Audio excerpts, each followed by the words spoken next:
দেখুন, আসসালামু আলাইকুম। কিভাবে দেখুন চকলেট দিয়ে কি বানাচ্ছে তারা। এইভাবেই তারা মজার মজার জিনিস বানায়। কিছু বেকিং পাউডার আর কিছু চকলেটের গুঁড়া এইভাবে দিল। দেওয়ার পরে এখন এই যে কিছুটা এই যে আপনার দিচ্ছে, ওই ময়দার আটা দিল কিছুটা, দুধ পাউডার, দুধ গুঁড়া, দুধ কিছুটা, মাখন কিছু, এসব কিছু মিলাই এরপর দিল ডিম। এই ডিমটা দিল মিলাইয়া দেখুন কিভাবে লাড়তেছে।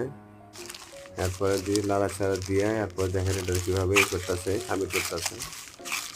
দেখুন দেখুন এরপর কি হলো, এটা এভাবে তারা চকলেট বানাইলো।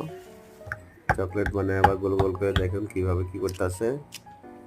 এই হলো একটা মজার অসাধারণ একটা